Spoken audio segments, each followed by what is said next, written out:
Bueno, estamos haciendo País en Vivo en la pantalla de Argentinísima Satelital. Te decía, la agenda prácticamente política se terminó ayer a las 7:27 de la mañana, el horario exacto en el que Morena fue asesinada. Digo, después la van a disfrazar o a contarte una realidad. Morena muere producto de un golpe que le dio uno de los motochorros detenidos. Bueno, si esos motochorros no hubiesen estado libres, como no debían estar libres, hoy Morena estaba viva. Y al comienzo del programa, yo te decía que hay 135 puestos laborales de más en la provincia de Buenos Aires. Ninguno se hace cargo. No hablo solo de Kravets o de otros secretarios de seguridad. Hay 135 puestos laborales que están de más.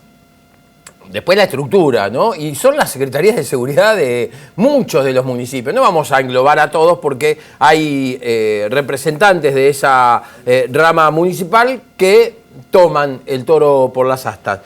Ayer y hoy Kravets salió solo en los medios a decir Kicillof, Kicillof, Kicillof, Bernie, Bernie, Bernie, Saracho, Saracho, Saracho. No se dijo otra cosa por parte de la municipalidad, aunque aparte se la pasaron difundiendo noticias falsas. Vamos a analizarlo un poco lo que ocurrió en el día de ayer con mi amiga, colega, una genia, analista política, periodista. Es Silvana Varela, que siempre nos acompaña en estos momentos donde alguno, por supuesto, tiene algunas dudas. ¿Cómo andás, Sil? Buen día. Hola Pablo, buen día, ¿cómo están todos por ahí? Bien, bueno, ahí, nada, enojados, tristes, calientes, a las puteadas, imagino que vos también, bueno, me imagino vos, si yo estoy a las puteadas no me imagino vos, pero digo, decía algo quizás desde lo más carnal, ¿no? Digo, hay 135 puestos que hay que levantar de la estructura municipal. No, yo no creo que sea así. Sí creo que a uno este tipo de situaciones lo que le genera es el famoso crónica, una muerte anunciada, nunca mejor aplicado el tema de muerte, ¿no? A ver, me parece que hay cosas que hay que dar las vueltas como una media, no hay duda, y en esto tiene que haber un consenso. El problema es que en los últimos años a lo que hemos visto en las legislaturas, en el Congreso, es que si esto lo propone A, B se opone, claro, y viceversa, con lo cual es muy improbable. Yo creo que en eso lo decía Sergio Massa, quizás creo que de todos los candidatos a presidente fue el único que en algún momento habló de algunas políticas públicas sobre las cuales hay que ponerse de acuerdo y tiene que haber un consenso generalizado de toda la población, o por lo menos de la mayor parte de la población, con lo cual tiene que estar la mayor parte de las fuerzas políticas. Esto no puede entrar por forceps para que después venga el otro y diga, no, yo no estoy de acuerdo porque lo propuso esto, lo propuso el otro. Y cuando hablo de esto, hablo de una necesaria articulación que tiene que haber, un cambio que tiene que haber también en el sistema, en el sistema judicial. Cuando uno habla de reforma judicial, y por ahí acá está bueno traerlo a colación, ¿no? Digo, todo el tiempo que se discutió que tiene que haber una reforma judicial, muchos pensaban solamente en una reforma que tenga que ver con la macroestructura de lo federal, o que tenga que ver con si había tal o cual causa en curso, si tenía que ver con beneficiar o perjudicar a tal o cual juez, a tal o cual cámara. Y en realidad no es así. Cuando uno habla de reforma judicial, habla también de este tipo de hechos. La Argentina tiene, por ejemplo, un sistema en el cual no se unifican las cosas, ¿no? Es decir, vos tenés causas por hechos. Vos tenés robo de ayer es un hecho. Si antes de ayer o pasado mañana cometen otros hechos, son otros hechos.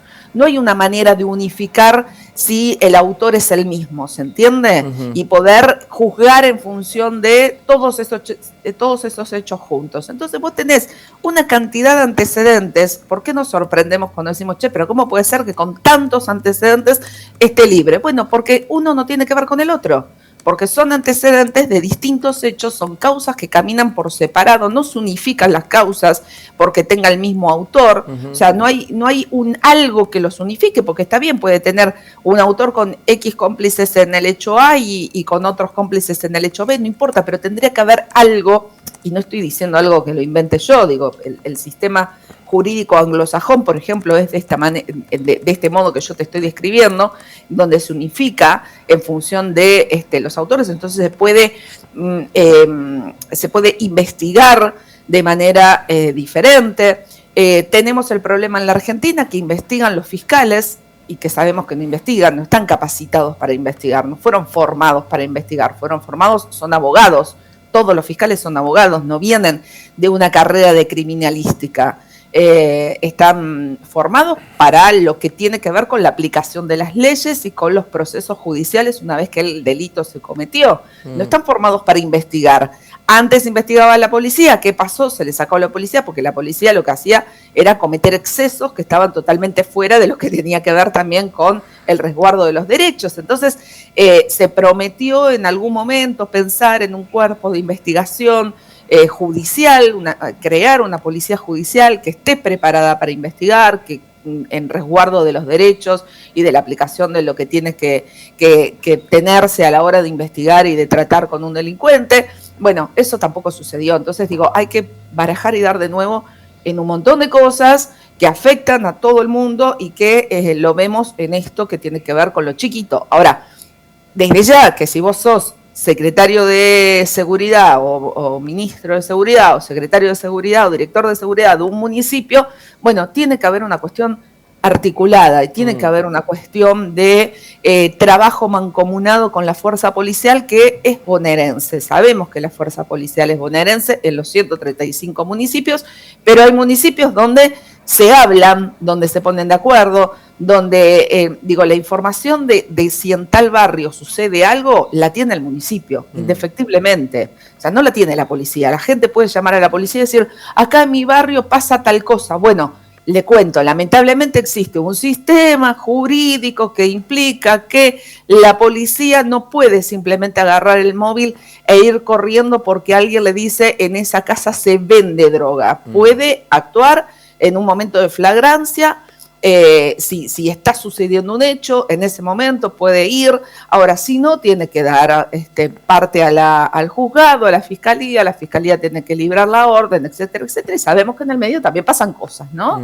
A veces se demoran ex professo por algún tipo de acuerdo non santo. Pero la realidad es que, la información de, acá está pasando esto, en este barrio, en ese barrio dicen los vecinos que esa u otras motos todos los días robaban a los chicos que iban o salían de la escuela. Bueno, el municipio tenía que haber articulado de alguna manera para que esto no sucediera, para que estuviesen cuidado, para que hubiesen corredores seguros. Dicen que había corredores seguros, que el patrullero había pasado un rato antes. Bueno, tenía que haber alguien apostado quizás en los horarios de entrada y salida de la escuela y no estar simplemente girando en la cuadrícula. Además de que hubiese corredor seguro, tenía que haber alguien quizás en la cercanía de la escuela, en la cuadra de la escuela, para que esto no sucediera, porque los chicos eran carne de cañón todos los días. Yo creo que nadie pensó en el resultado muerte, ni siquiera los que fueron a robar, fueron a hacer un arrebato, no esgrimieron armas, lo cual también hay que ver ahora con la pericia de los abogados defensores, cómo termina caratulándose este hecho y cómo terminan esos delincuentes pagando o no efectivamente por la muerte de Morena. Pero claramente que hay muchas cosas que se pueden hacer y que se deben hacer y que en algunos municipios cuando tienen voluntad se hacen. Evidentemente acá esta cuestión de que yo no articulo con vos porque vos sos de otro signo político, digo esto desde el municipio porque no he visto que suceda así desde la provincia no ha menguado su atención a ningún distrito, por más que sea de otro color político, en la medida en que el municipio... Hoy Kravet dijo que sí, Silvana, que la provincia entrega patrulleros de manera discrecional, que nunca ha tenido. Y ayer Kicillof, en una entrevista con Radio 10, digo esto y lo remarco, porque... un operador periodístico de La Nación Más, como es Leuco, dijo que Kicillof no había hablado. Ayer a las 10 de la noche dijo una mentira más, que se dice en ese lugar, en ese medio. Kicillof no salió a hablar, sí habló. Kicillof, le digo al operador disfrazado de periodista Leuco, que sí habló. Y decía justamente esto, que estaba trabajando, que había hablado ya varias veces con Grindetti, como representante votado por el pueblo, no lo que está haciendo ahora el Michetti, intendente, ¿no? El intendente, y que justamente se estaban articulando cosas. Cosa que desmiente hoy Kravets en una nota con Tenenbaum en Radio Con Vos, ¿no? Entonces, digo, medio difícil la cosa. Bueno, pero es lo que te digo, yo conozco muchos municipios que son del PRO, que son del radicalismo, que están dentro de lo que es Juntos por el Cambio y que han trabajado y lo remarcan, que justamente con Kicillof no han habido diferencias, incluso con el gobierno nacional en cuanto a materia de obras y demás, no han habido diferencias con otros municipios, como sí ocurría en la gestión Vidal. Y esto también hay que decirlo, ¿no? La gestión Vidal fue absolutamente discrecional a la hora de los recursos y a la hora de asignar obras o de entregar material. Pero bueno, digo, también acá tenés, por ejemplo, una falencia que tiene que ver con que la ambulancia que depende del municipio llegó 40 minutos tarde, ¿no? Entonces, no es solamente, por eso digo que, ojo, con lo que después suceda a la hora de valorar jurídicamente al delincuente, porque muy probablemente los abogados defensores vayan por este lado, decir, bueno, sí, está bien, hubo un hecho que derivó en la hemorragia, pero también la hemorragia podría haber sido subsanada si en realidad tenía una atención temprana, que no tuvo, claro, ¿no? Entonces, pero digo, me parece que uno no puede terminar hablando con esta precisión de estas cosas, porque si no parece que estuviese carancheando para un lado o para el otro, cosa que yo me resisto a hacer. Yo creo que acá todo el mundo tiene que poner las barbas en remojo, todos tenemos que entender que acá tiene que haber una modificación de lo que tenga que haber en tema de leyes, en tema de reforma estructural de la justicia, en tema de articulación política, en tema de ponerse de acuerdo con cosas que son básicas, la salud, la educación, la seguridad, no pueden quedar a la deriva según si es uno o si es otro. No creo tampoco en las policías locales o municipales que pretende algunos integrantes del PRO, porque me parece que vamos a estar en municipios que se sientan más seguros contra otros que se sientan más inseguros, porque los recursos quizás no son los mismos, no es lo mismo el recurso que puede tener San Isidro que el recurso que tiene La Matanza, con su extensión y con su cantidad de territorio a cubrir. Entonces me parece que tampoco podemos transferirle la responsabilidad de la seguridad de los bonaerenses a cada uno de los intendentes y que cada uno la aplique como se dé la gana. Sí creo que tiene que haber una articulación entre los municipios y la provincia permanente y de cualquier signo político que sea, y también tenemos que entender como ciudadanos que este tipo de cosas se resuelven con Estado, no se resuelven con achicamiento del Estado, con quita de recursos, con pensar que, bueno, mira, digo, porque es muy bonita esta idea de, no, achiquemos el Estado porque así hay menos gasto. Bueno, yo le cuento, cuando se habla de achicar el Estado, para que haya menos gastos, el Estado son los policías, por ejemplo, el Estado son los patrulleros, por ejemplo, el Estado son los médicos, el Estado son los docentes. Entonces, digo, ojo cuando también proponen barrer con todo, tirar ministerios a la basura, como si solamente tiraran al ministro, ¿no? Esta idea de, bueno, los políticos cobran, hay muchos que cobran sueldo, entonces saquemos un ministerio, saquemos el ministro y con eso sacamos al ministro, los secretarios, los asesores y achicamos gastos. Bueno, no es así, estamos sacando un ministerio, estamos achicando la estructura que le permite responder ante las necesidades de obra pública, de seguridad, de salud, de educación. Digo, también hay que poner blanco sobre negro y estas cosas tienen que servir para, además de la bronca que todos tenemos como ciudadanos, de seguir viendo cómo nos matan todos los días por una mochila, por un celular, y son los que menos tienen, los que más padecen, porque, digo, acá también esta idea que tienen algunos de que es una cuestión de clases, no, acá justamente el que más inseguro está es el ciudadano a pie, el que sale a tomarse el colectivo temprano para ir a trabajar, el que vuelve tarde, el pibe que va a la escuela no en un auto con el papá y la mamá que estaciona en doble fila y lo deja poco menos que adentro del aula. Digo, esa gente es el laburante en bicicleta, digo, ellos son los que más lo padecen, ¿no? Entonces, digo, hay que entender también de no mirar para otro lado, porque los que más los padecen son los sectores más desfavorecidos. Y si vos vas a esos barrios de Lanús, donde todos los vecinos te decían, sí, acá hay mucho problema de consumo de droga, etcétera, etcétera. Digo, vas a encontrar que un altísimo porcentaje son laburantes, no son delincuentes. No es que es una villa o un barrio muy bajo donde todos están relacionados con el AMPA o cubriendo a los delincuentes. No, hay gente que no tiene otros recursos, tiene que vivir en esos lugares porque es más económico, porque no pudo salir de ahí, porque se crió ahí y convive con la problemática que está preocupando y mucho, que tiene que ver también con el consumo de las adicciones, donde también tiene que estar el Estado presente. Y el Estado municipal y el provincial y el nacional, ¿no? Digo, a ver, uno tiene un intendente, claro, uno tiene un intendente porque es el primer tipo que se topa cuando salís a la puerta de tu casa. ¿Entendés? Es lo que entendés. Cuando salís a la puerta de tu casa es el concejal, el secretario, el intendente. Sí, y te lo dicen todos los intendentes. Digo, cuando fue, por ejemplo, en situaciones de crisis, o en situaciones como fue lo de la pandemia, e incluso en situaciones de crisis grandes, de crisis económicas, donde no hay laburo, donde hay retracción del ingreso, donde se cierran las pymes, las empresas, los comercios, de crisis como la que se vivieron durante la última gestión, donde, bueno, muchos perdieron sus puestos de trabajo. Vos hablabas con intendentes, los intendentes dicen, nosotros somos los primeros que nos enteramos, claro, porque la primera reacción del vecino es ir a golpearle la puerta al director tal o al concejal tal o al intendente mismo porque lo conoce, porque es una cuestión de cercanía, de confianza, de decirle, fulanito, mirá, me pasó tal cosa, me quedé sin laburo, no tengo esto, no tengo lo otro, no tengo para darle comer, necesito aunque sea esto. Entonces, el intendente termina siendo, digamos, se supone que en realidad solo administra los recursos de la tasa de servicios generales para, no sé, embellecer la plaza, a ocuparse de la lamparita, gestionar un asfalto, porque tampoco sale de las arcas municipales en la mayor parte de los casos, porque son obras que cuestan mucho dinero, pero bueno, es el que le pide a la provincia, che, necesito esto, a la nación, che, necesito el otro, pero la realidad es que termina siendo mucho más que eso, termina siendo la primera red de contención y sobre todo el primero que detecta una situación de vulnerabilidad o de necesidad en tal o cual lugar. Entonces, los intendentes no son ajenos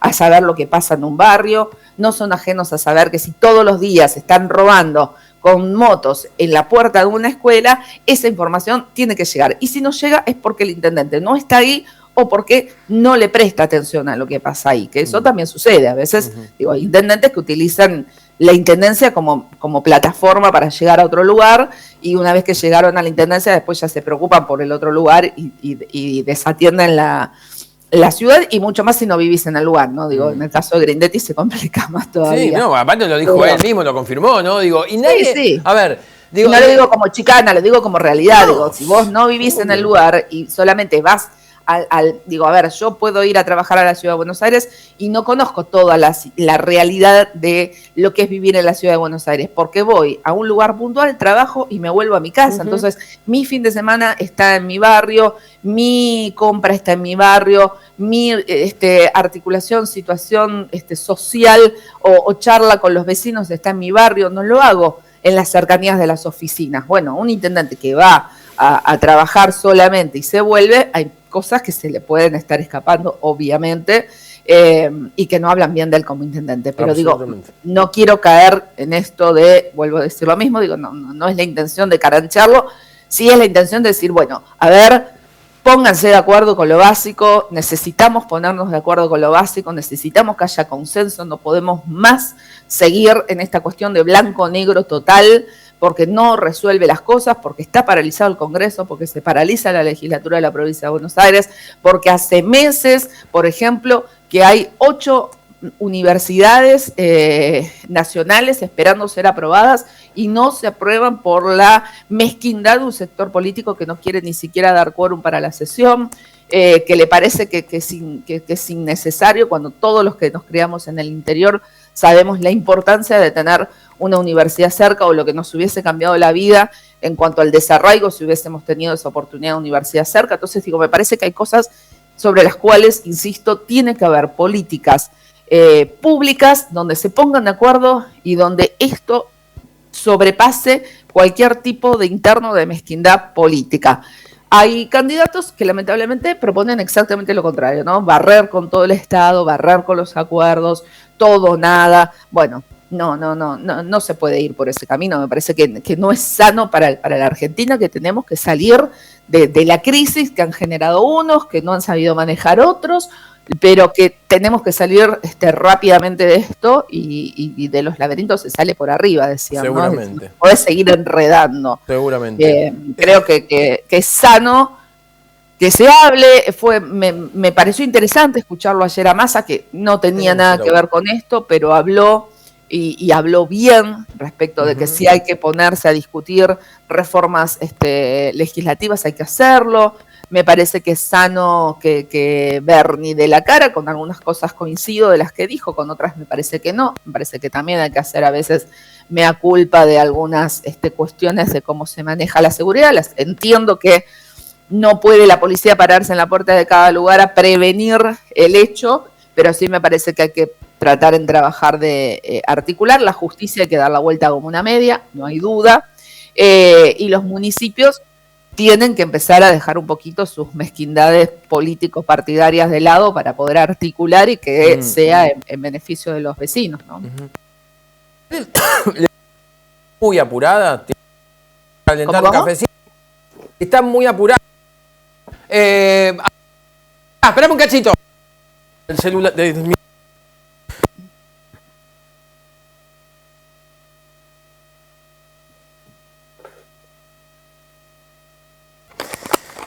Ahí está, ¿me escucha? ¿Ahora sí? Bueno, fue toda una situación acá interna, una situación interna al aire. Te preguntaba si tenés que irte a algún lado, ¿querés calentarte un cafecito? Porque digo, es la última oportunidad que tenemos para hablar de política antes de las PASO. Más allá de que lo que hablamos fue justamente también de una cuestión política, como es la seguridad, como es la vida de los y las ciudadanos y ciudadanas, me parece que está bueno que hagamos un repaso por lo que no pudo ser, los cierres de campaña y cómo estás viendo estas elecciones, ¿te parece? Dale. La agenda, como te decía, cooptada por un caso que nos duele a todos o al 99,9% de los que no carancheamos con las muertes por hechos de inseguridad. Te mostré ya que Bullrich salió a caranchear, que Pinedo salió a caranchear, que Kravet salió a echar culpas ajenas y no ver las propias. Y el domingo hay elecciones primarias abiertas, simultáneas y obligatorias que se han impuesto en la República Argentina con el Código de la Reforma Electoral en 2009. Se eligen a los candidatos que van a competir en las elecciones generales en el mes de octubre. A presidente, vicepresidente, bueno, la fórmula, gobernador, concejales, intendentes, diputados, bueno, todos los cargos electivos. En todas las provincias se van a elegir a la primera, digamos, boleta, que es la de presidente y vicepresidente, porque hay provincias que ya han adelantado las elecciones. Y de eso quiero hablar con Silvana Varela, que por supuesto es tan versátil que hemos charlado recién un ratito y nos hemos cambiado el chip porque la información así lo requiere y porque mañana ya no podemos hablar de esto. Mañana va a ser un programa muy tranquilo, muy musical y queremos, bueno, un poco repasar las agendas de los candidatos o precandidatos, cómo vienen y cómo se ven. Y sí, yo tengo la suerte de tenerla siempre de este lado del corazón como amiga y del análisis político a la gallega. Sil, bueno, a ver, hay elecciones.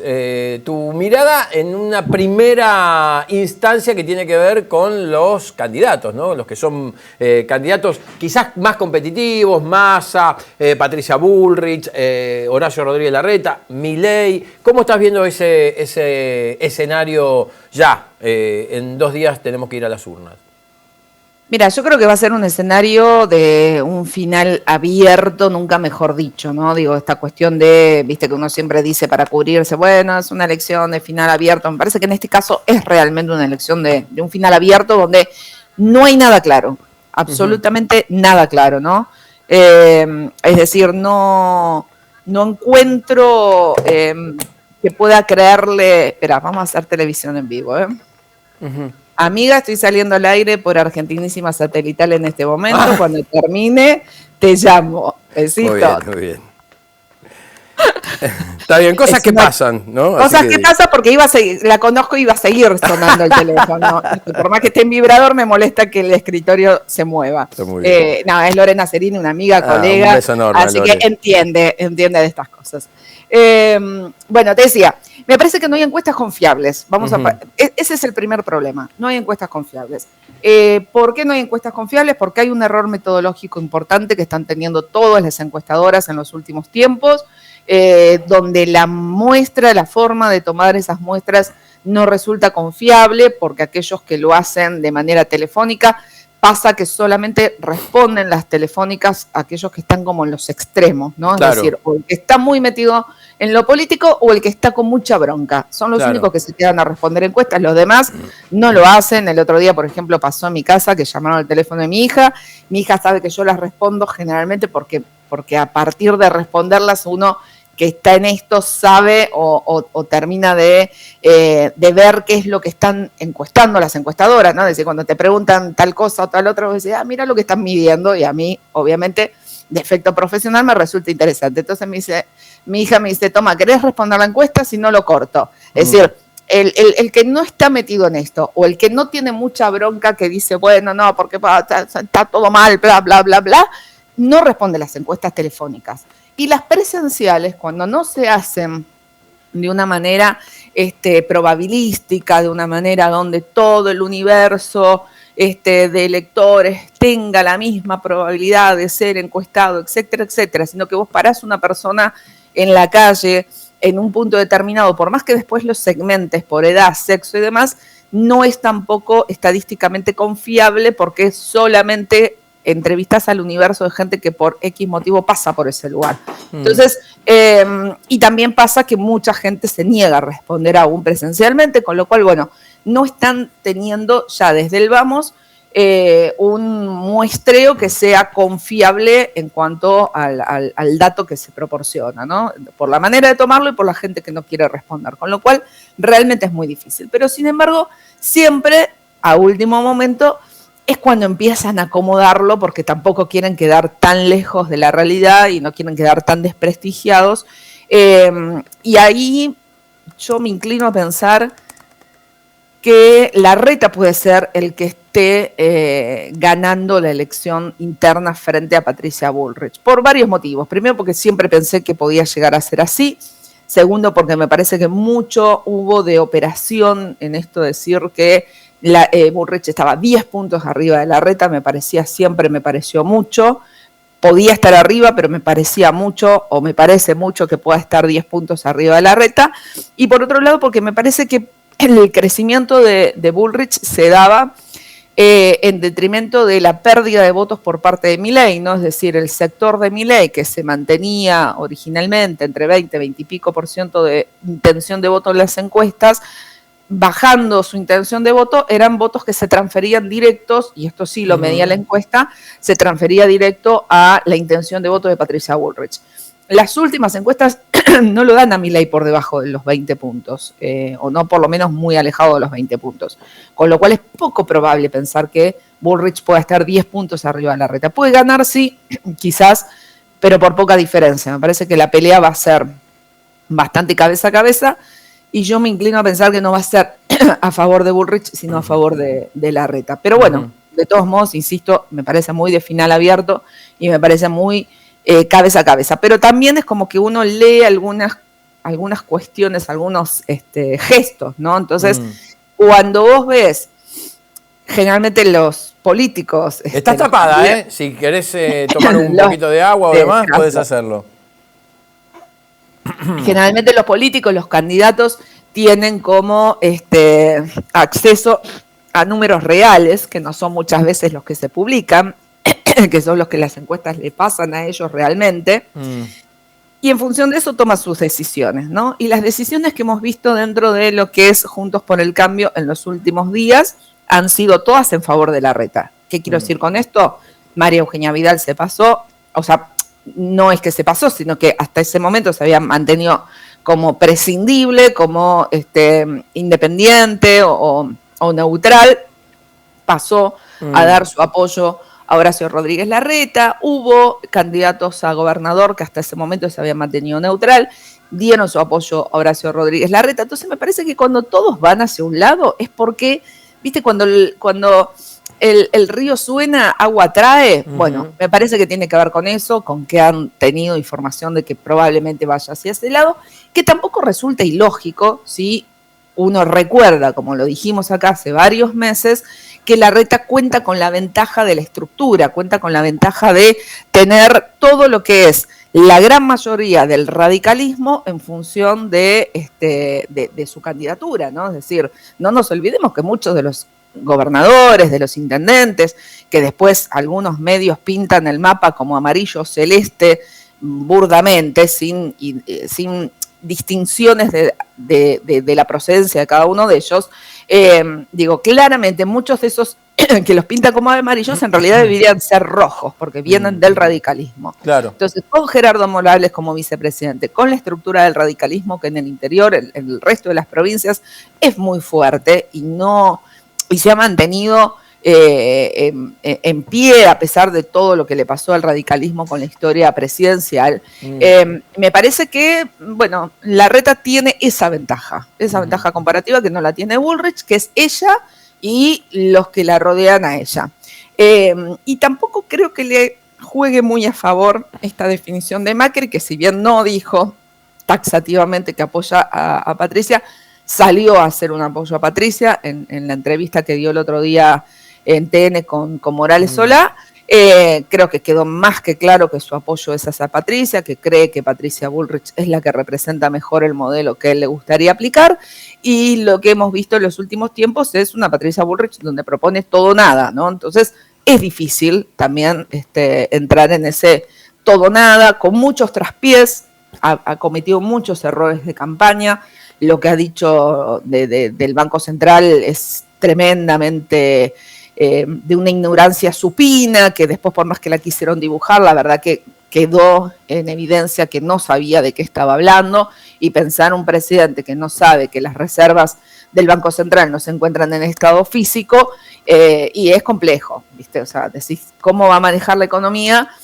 ¿O quién va a manejar la economía si el presidente no sabe que las reservas del Banco Central no son papel dólar en estado físico y la bóveda de Tío Rico, Tal ¿viste? cual. Bueno, usó lo mismo, hizo el mismo verso cuando, ¿te acordás? Lo decía hoy temprano, ¿no? Que mandó las máquinas a Santa Cruz, con todo un show mediático diciendo, vamos a buscar la plata enterrada. Una pelotudez más, que la gente le cree. Claro. Sí, además siempre compara con las series de Netflix, ¿no? Esta cosa de, no, porque yo vi en tal serie que pasaba tal cosa y puede suceder. Bueno, qué sé yo, capaz que tiene beta de guionista y debería dedicarse a eso en vez de a la política, no lo sé.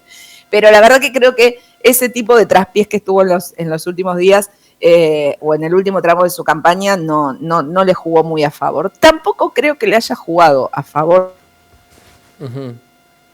de Horacio Rodríguez Larreta, y esto ya más de cara al sector de los empresarios, de la economía y demás, la ignorancia o el tratar de seguir reafirmando un concepto que, digamos, los involucrados saben que no es cierto, porque, a veces cuando se habla de cuestiones de economía, como retenciones y demás, bueno, el pueblo en general puede no saberlo porque no se dedica a eso, y está perfecto que no lo sepa, pero también, digo, si vos le decís, no, porque vamos a sacar la retención de tal cosa, a la gente en general común le importa 3 pepinos de qué le estás hablando. Entonces, tampoco es un mensaje que sea dirigido hacia el electorado en general, es un mensaje que está dirigido a un electorado calificado en términos de economía. Y el electorado calificado en términos de economía sabe que está mintiendo. Entonces, no termino de entender el sentido de decir, por ejemplo, delante de representantes del campo en el sur,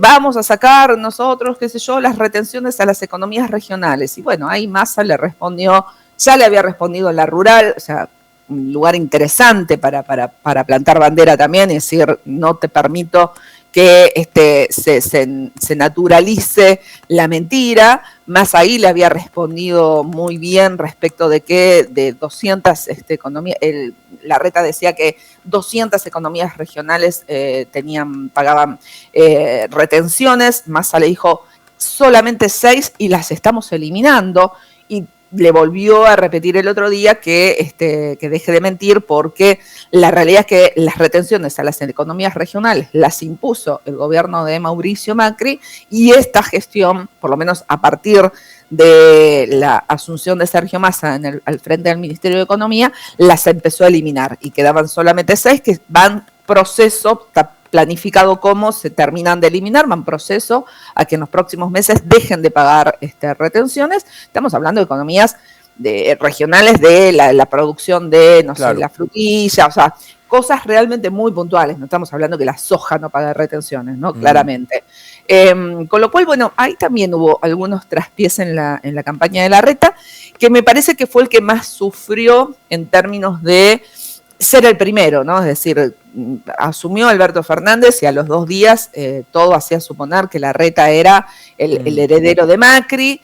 Caminó muy tranquilo mucho tiempo pensando que no iba a tener ningún adversario interno. Le termina saliendo esto de Patricia Bullrich y se terminó convirtiendo en una interna competitiva, muy interesante. Creo que todos vamos a estar poniendo el ojo a ver si gana uno u otro. Y que en los últimos días también termina de definir esto que parece raro, ¿no? Es decir, un Ritondo del lado de Bullrich, enojado porque María Eugenia Vidal pasa del lado de Larreta, que también hay que decirlo, hay muchos rumores de que el pase de María Eugenia Vidal hacia Larreta se dio porque Larreta le habría prometido que en el caso de ganar él, ella sería la jefa de gabinete de la Nación. Así que, bueno, atenti con eso también. Bien. Respecto de la campaña de Unión por la Patria, me parece que no arrancó con buen pie. Esta cuestión, este paso de baile, de comedia, de que si era Aguado, de que si era... O sea, todo hacía suponer, y lo veníamos diciendo también acá durante muchos meses. ¿Me hace un punto? Sí. ¿Puede un cachito más? Pues yo si no hago el corte yo no como, Varela. Y después no le puedo invitar la factura y no puedo pagar la nata para devolverle el tupper que está guardado en mi heladera. Vacío, limpito. Aparte, escúcheme, ahí me estoy peleando con una amiga suya por WhatsApp, así que le pido que ahora le responda. A Lore Serini. Un beso grande a Lore. Hacemos un cortecito breve y hablamos de Unión por la Patria, que nos falta definir esta cuestión. No se me vaya, espéreme. ¿Quiere otro cafecito? ¿Usted que es tan amante del café? Todavía tengo este. Bueno, venimos en un minuto, dale.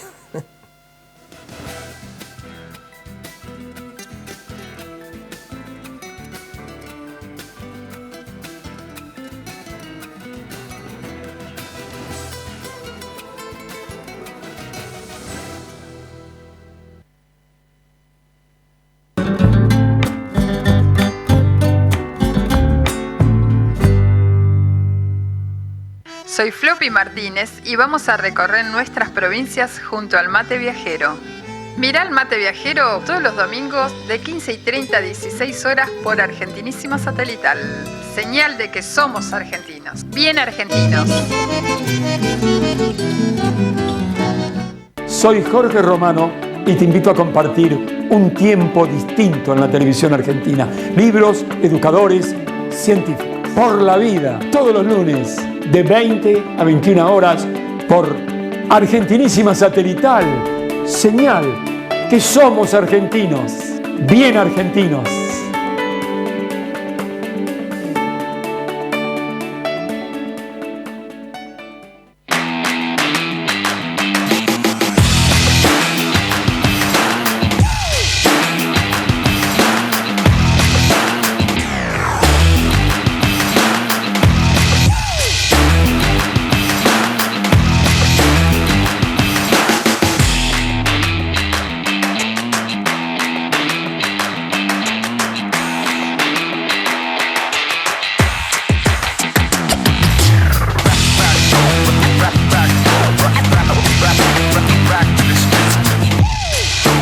Soy Leonardo Fabre. Te invito a disfrutar el tango, donde estés, en la provincia que estés.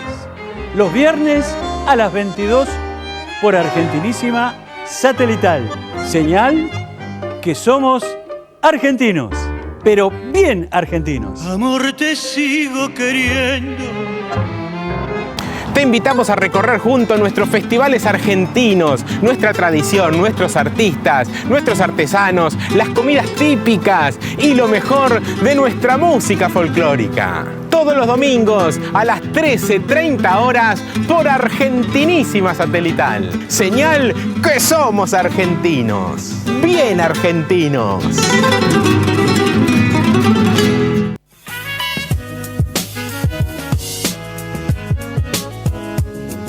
Esto es Salir de Pesca. Pesca, turismo y alternativas al aire libre. Todos los domingos a las 13 horas por Argentinísima Satelital. Señal que somos argentinos, bien argentinos.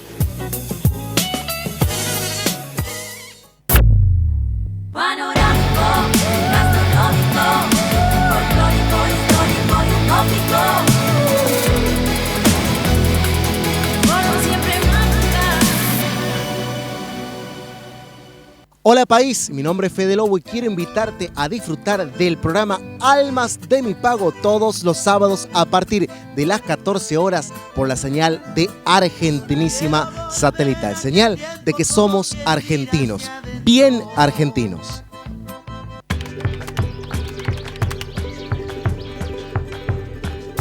La que trata de convencer a la abuela hasta el último momento. El que llega hasta la mesa y no encuentra el DNI. Que aplauden al primer voto. Todos ellos, todas ellas, comparten hace 40 años un mismo ritual. Este 13 de agosto vamos a seguir compartiéndolo.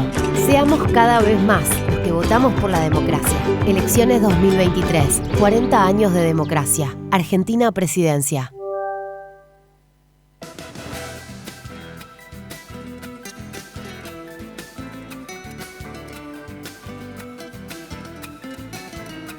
Bueno, dale, vení. Sabes. Lo sabes, Gastón, lo sabes. Che, mate. Porque Silvana Varela está tomando café, pero yo me voy a tomar un mate, por supuesto. Esperá que voy a subir esto acá. Esperá, Gastón, que te lo voy a acomodar. Acá. Ahí está, fíjate. No, esperá que lo puse al revés. Creo que estaba así, ¿no? Ahí, fíjate ahí. ¿Estamos? Ahí está. Playadito, Silvana Varela. Usted se toma un café, no me nombre el café porque no pone Tarasca. Sí. Playadito. Podrían poner, porque con lo caro que está el café que compro yo. Ahí tendría que pedirlo. Playadito. Tendría que pedirlo. En una época tuve canje con esa marca. Mirá, bueno. Una época. ¿Con qué? ¿Con la marca que yo estoy diciendo? ¿Con la marca que yo estoy diciendo? No, del café. No me mezcle los chivos, Silvana, que después me sacan la yerba y ¿qué hago? Escúchame, yerba mate Playadito, con la gente acompañando nuestras tradiciones, mientras usted se toma un café, que debe ser feo, yo me voy a tomar un mate que debe ser, que es riquísimo, con la yerba mate Playadito, por supuesto. Bueno, si yo tomara mate, tomaría Playadito. Ahí está, ¿ves? Lo que es porque acompañar. Me gusta. Lo que es acompañar un buen chivo. Me gusta el dibujo. Ahí está, también. No, aparte la localidad es muy linda, Playadito, Liebig, donde se hace, ahí en Colonia Liebig, en Corrientes, es así de rico. Nos quedaba Unión por la Patria, Silvana Varela. Nos quedó Unión por la Patria, que te decía, arrancó raro, ¿no? Digamos, ya desde el vamos, esta cuestión de que todos decíamos Massa va a ser el candidato y algunos nos decían, no puede ser, etcétera, etcétera. Y había mucho sector de la militancia ultra acá, que hasta último momento pedía por Cristina candidata, Cristina presidenta. Cristina decía texto, por favor, comprensión de texto. No lo comprendieron. Y cuando incluso se termina bajando la candidatura digamos, en las 2 semanas que parecía ya la recta final y que seguía sosteniéndose la candidatura de Daniel Scioli, ahí aparece la opción de Guado como candidato a presidente, porque bueno, había que anteponer, decían ellos, una figura que fuese diferente a Scioli, ¿no? Es decir, un Scioli Massa era como muy parecido, e incluso el sector del ultrakirchnerismo militante, digamos, no Máximo y Cristina que querían a Massa, sino por debajo de esas líneas, les generaba como más escozor votar a Massa que votar a Scioli. Entonces podía suceder incluso que poniendo un Massa versus Scioli, terminara ganando Scioli y no fuese como de el acuerdo o la línea política que lo proponía a Massa. Con lo cual, bueno, ahí hubiese sido sí un candidato necesario, un candidato como Guado, decían ellos, para que se entendiera hacia la militancia quién era el candidato que proponía Cristina Kirchner y que no quedaran dudas.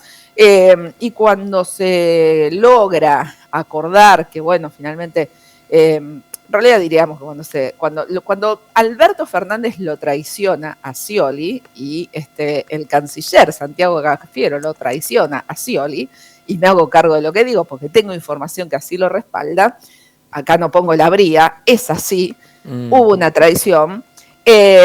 Cuando sucede este hecho, y por supuesto Scioli se baja porque queda sin ningún tipo de apoyo, ni económico ni político, ahí es cuando vuelve entonces el plan A de que sea Sergio Massa candidato. Pero ¿qué pasa? En el medio, parte de esa militancia que preferían por supuesto a Guado antes que a la figura de Massa, queda desacomodada, queda enojada, empieza a amenazar con que se va a ir por afuera, etcétera, etcétera, y ahí es cuando termina entrando por la ventana la candidatura de Juan Grabois, que automáticamente tiene todo lo que no tenía la candidatura de Scioli, que es poder acompañar al resto de la boleta con los mismos candidatos que lleva Massa, ya sea gobernador, legisladores, etcétera, etcétera. Con lo cual digo, hay también cierto nivel de duda respecto de los números que va a tener Unión por la Patria. Me parece que Grabois, yo diría que para mí va a estar entre un 5 y un 6%, que es un número interesante, si uno tiene en cuenta que algunos que van por afuera van a tener mucho menos que eso. Me parece que es un número interesante que servirá para que después hagan la unidad con contenido, ¿no? Es decir, no solamente diciendo, bueno, ganó Massa, nosotros acompañamos porque ganó Massa, bajo la premisa del que gana conduce, el que pierde acompaña, sino que también haya como algún tipo de compromiso de Massa respecto de tomar alguno de los postulados propuestos por Grabois para que el militante de Grabois se sienta contenido también dentro de la propuesta de Unión por la Patria encabezada por Sergio Massa. Yo creo que, de todos modos, el oficialismo no llega bien en términos de economía. Esta corrida, esta presión sobre el tipo de cambio, esta presión para que el gobierno devalúe. Que el otro día mi hijo me decía, pero mamá, no entiendo, o sea, ¿por qué vos decís que la oposición quiere que el gobierno devalúe, ¿no? Es decir, y esto le pasa al ciudadano que no está metido en todo esto. Entonces, digo, bueno, esto es simple. No es que la oposición en su conjunto quiere que el gobierno devalúe. Digamos, los candidatos de la oposición quieren que el gobierno devalúe porque el círculo rojo de la economía quiere devaluación. ¿Por qué quiere devaluación? Porque son exponentes o representantes de sectores exportadores, principalmente exportadores, que se benefician si el dólar está más alto. Eso punto número uno. Punto número dos, ninguno de los candidatos de la oposición quieren después tener que pagar platos rotos de hacerlo ellos. Entonces, quieren que lo tenga que hacer este gobierno para que la devaluación se produzca durante los términos de este gobierno y que después, asuma quien asuma, ese camino ya esté allanado. Entonces, obviamente que hay una presión sobre el tipo de cambio, por eso han presionado todos estos días sobre el blue, porque la gente en la cabeza le entra el valor del blue, y la idea de la especulación de, no, bueno, voy a especular porque si gana Patricia Bullrich, ya dijo que al día siguiente saca el cepo, que también hay que explicarlo, porque también me pasaba que mi hijo me decía, pero bueno, está bien, pero el cepo es que el que puede comprar dólares. No, cuando ellos hablan de quitar el cepo, no hablan de que vos puedas comprar más de $200 al mes. Hablan de igualar el tipo de cambio, ¿no? De que automáticamente pase a valer lo que quiera el mercado. Y uno dirá, bueno, pero si el dólar ya cuesta 600 pesos, porque está instalada esta idea de que cuesta 600 pesos, bueno, hay que decirle a la gente que no. Hay muchos insumos en la Argentina que se utilizan para producción, para industria argentina, insumos importados. Hay muchas cosas que vienen desde afuera, desde medicamentos hasta insumos hospitalarios, que todo eso entra a valor dólar oficial sin ningún tipo de recargo. Claro, el tema es que yo voy a comprar... Hay otras importaciones que sí. Bueno, pero yo voy a comprar no el paquete de yerba, pero sí un paquete de azúcar o sí un papel higiénico y me lo cobran a 608 pesos dólar blue como Claro, está ahora. Digamos, rompió la barrera, ¿no? Eso es especulación. Está bien, pero si no hacemos nada si no hace nada un gobierno nacional que hace no sé cuánto tiempo dijo, a partir de ahora iniciamos la guerra contra la inflación, y parece que no la estamos perdiendo por goleada, sino por maracanazos, se complica, ¿no? No, por supuesto, también hay que entender, y en esto no digo que no tengan responsabilidad, la tienen. Yo creo que se perdieron los 2 primeros años, se perdió tiempo muy valioso para poder acomodar algunas cuestiones, porque además había un consenso político que hubiese permitido que se pudiesen acomodar algunas cuestiones de mejor manera. Pero bueno, más allá de eso, me parece que después, cuando termina asumiendo Massa, no solo ya asume con un hecatombe de arrastre de lo que era el Fondo Monetario Internacional, también asume el arrastre que había dejado la pandemia, el mal acuerdo que venía haciendo Guzmán con la crisis de ese día, que parecía que se iban todos en helicóptero, y a eso sumarle una sequía donde, te deja muy, muy, muy para atrás con el tema de las reservas y los dólares conseguidos por exportación, ¿no? Digo que no es un dato menor, realmente es un dato muy influyente a la hora de pensar por qué estamos teniendo este nivel de inflación que tenemos, y que realmente es el problema que tienen que solucionar. Sí, que aparte es real y lo vivimos todos, no es que pasa por parte de un relato como quiere instalar La Nación Más y TN y los diarios. Se vivió. Es real. Lo que pasa es que, el tema de la sequía, por ahí, insisto también, hay gente que dice, yo no sé, a mí no me importa. Realmente nosotros no estamos en contacto con eso día a día, pero influye y mucho para cuando vos tenés 20.000 millones de dólares menos en términos de exportación, y es mucho. Y es media deuda, ¿no? Es mucho, es mucho. Sí. Con lo cual, me parece que todo esto sí termina impactando en la campaña de Unión por la Patria, con un Massa que arranca medio así como que no iba a ser, pero soy, iba a ser, pero no iba a ser, y al final soy, y me quieren, no me quieren. De a poquito la propia militancia de Unión por la Patria se fue como encolumnando detrás de Massa, con la idea de que lo que está enfrente representa un modelo muy antagónico del que puede proponer y sostener Sergio Massa, con toda la unidad del kirchnerismo y el peronismo detrás. Pero yo creo que las PASO no va a ser el número que finalmente pueda tener en octubre. Imagino una campaña que va a cambiar radicalmente en todos.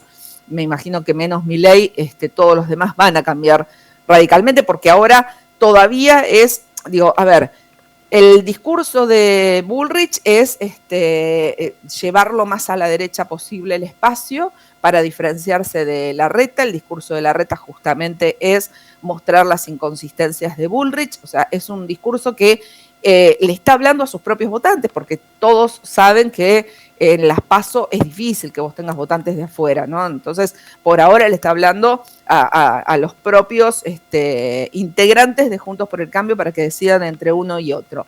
El de Milei ya sabemos lo que es, directamente apela al voto bronca y al voto totalmente despolitizado, pero a punto tal donde hay un nivel de ignorancia, y que se entienda con esto, no estoy llamando burros despectivamente a los votantes de Milei, sino que lo que estoy diciendo es que hay gente que ignora cómo se maneja el Estado, cómo se maneja un gobierno, y que todo lo que él está proponiendo, lo que está proponiendo Milei, realmente estamos hablando de dinamitar el país, no dinamitar el Estado.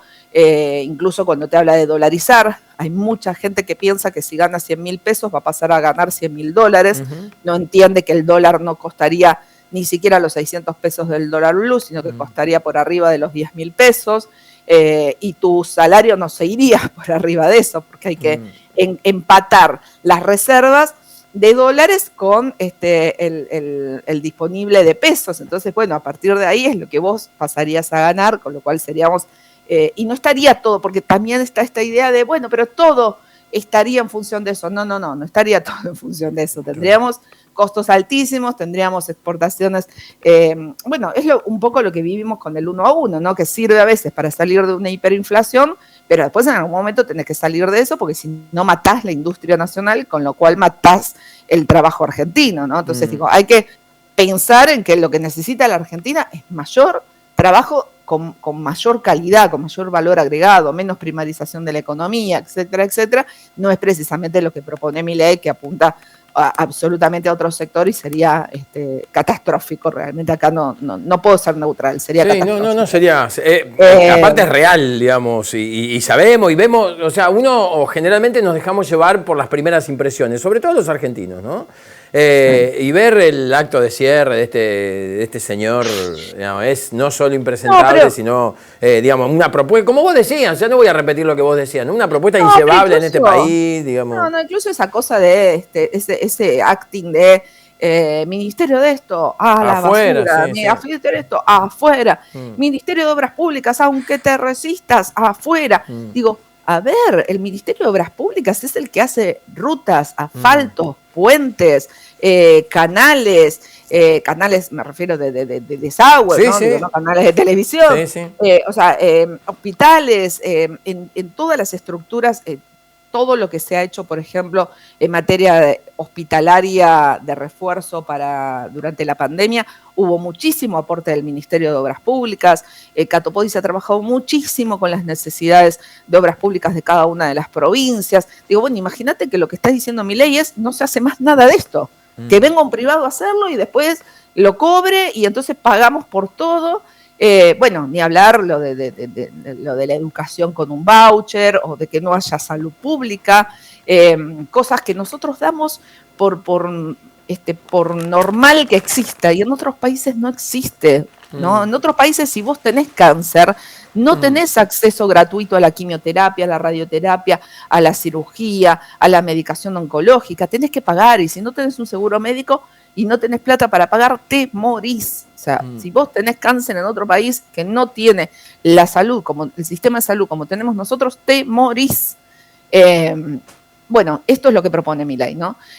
Volviendo a Unión por la Patria, me parece que Massa tiene, esta cuestión de que las campañas le han hablado un poco al electorado interno.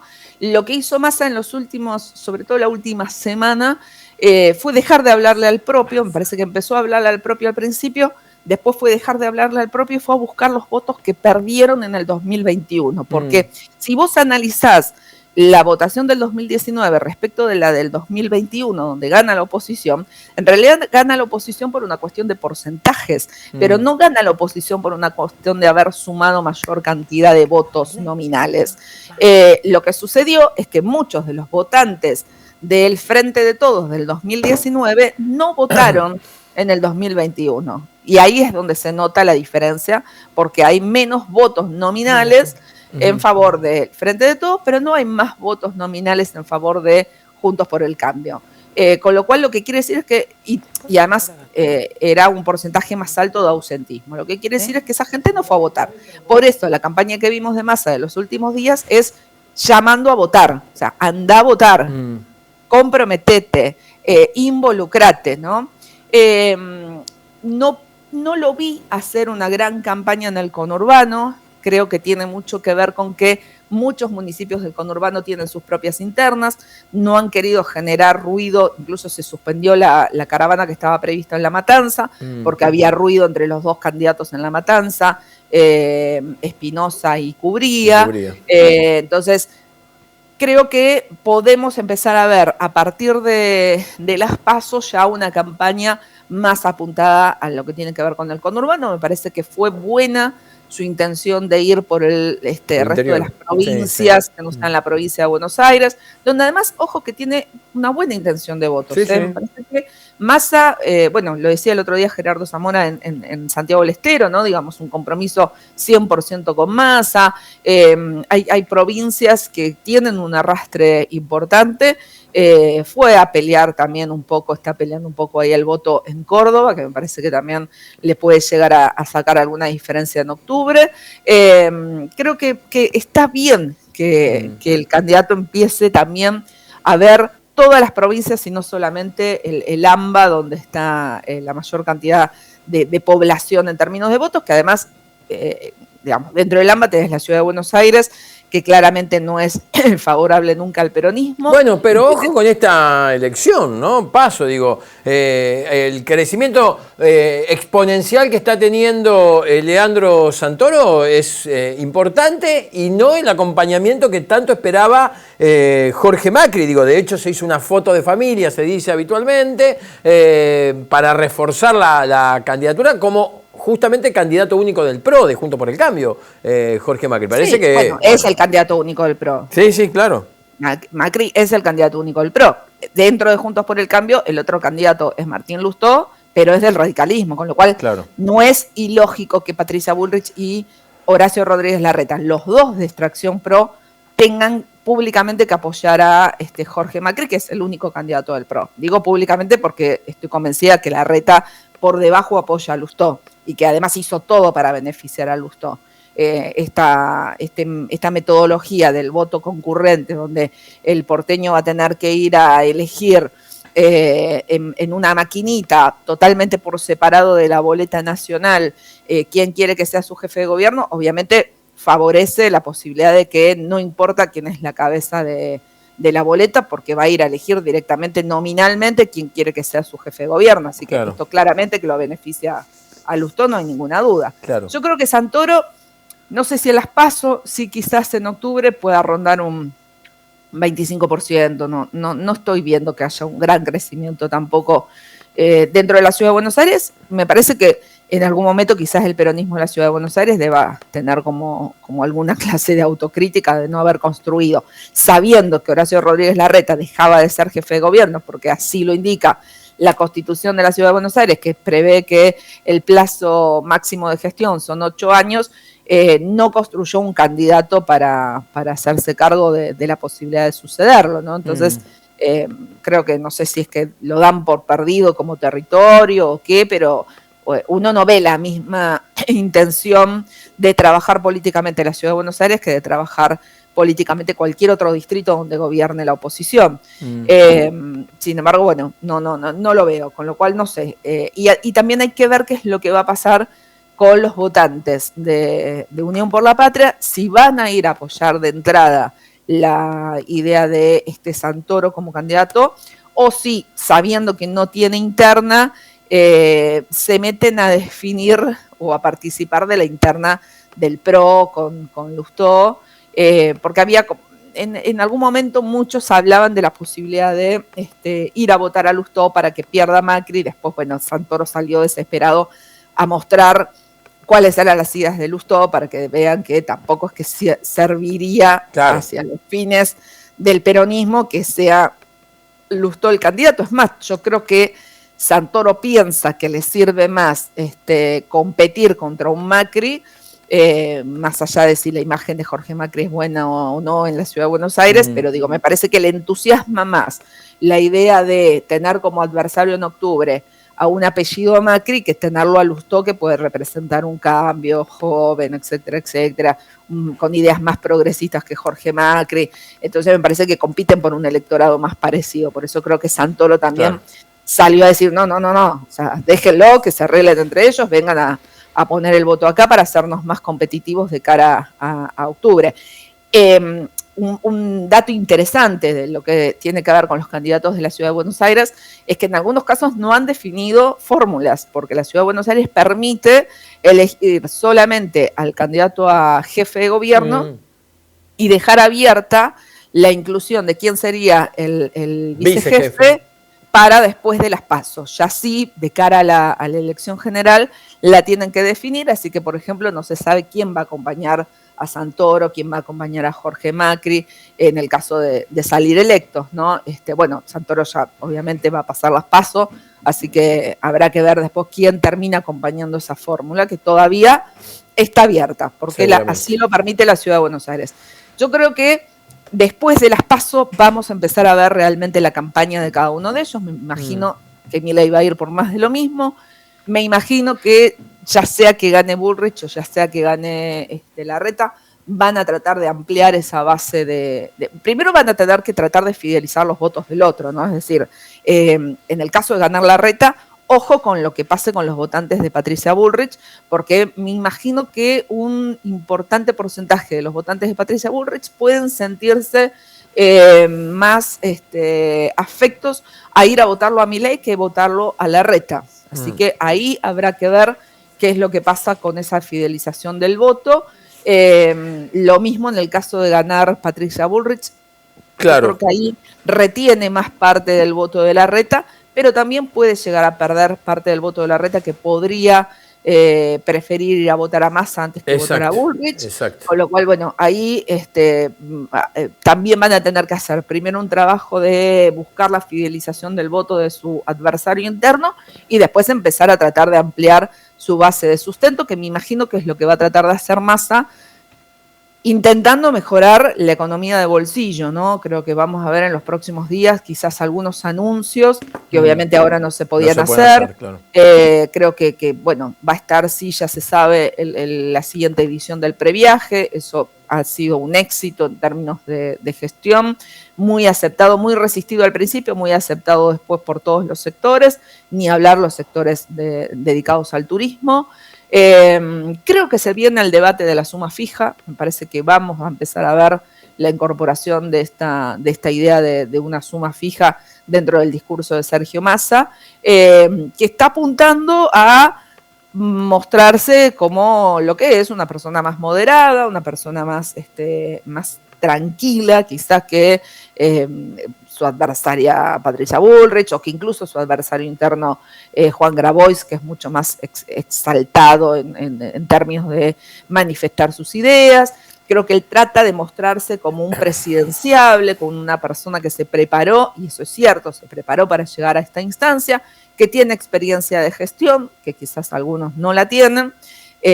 Sí compite en ese sentido con Larreta por ese tono moderado y por ese tema de que también Larreta viene con experiencia de gestión, pero bueno, empezamos a ver un Massa también muy Massa, que quizás algunos no conocen esa parte de Sergio Massa, que es esta capacidad que tiene de ir a sentarse a los living de los sets televisivos de canales que son totalmente contrarios a su línea editorial, en su línea editorial, a su línea de pensamiento, y contestarles de frente y no permitirles pasar una cuando, bueno, sabemos que algunos colegas tratan de imponer esa posverdad y naturalizando cifras y dando cifras como si fueran ciertas, que no son ciertas.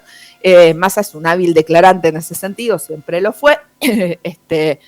Es muy divertido periodísticamente cuando entra en esa faceta chicanera de contestar con sonrisita, pero de no dejar pasar una. Creo que vamos a ver más de ese Massa, y está bien, yo creo que nosotros siempre lo dijimos, ¿no? Esta cuestión de que los candidatos no tienen que quedar en compartimentos estancos, no tienen que ir solamente a los medios donde saben que está su electorado, porque no les sirve a ninguno. Es decir, Patricia Bullrich debería ir a los canales que no la quieren, y Massa tiene que ir a los canales que no lo quieren, y la izquierda tiene que ir a todos los canales también. Digo, me parece que esto es lo que hace mucho más sano la comunicación de la democracia. Yo ¿no? le tengo que agradecer. Yo la dejaría hablando con Daniel Güesio, que conduce la primera edición de Noticiero Federal, y después, si quiere, con Santa María, que acaba de llegar, pero tenemos que cortar y hacer el pase urgente. La veo el lunes por acá, por este sistema de comunicación, y 1 hora y media la tuve al aire. Traté por todos los medios de que se canse, de que se aburra, y no lo logré. Así que, bueno, no hay caso. Gracias, Sil, un beso enorme.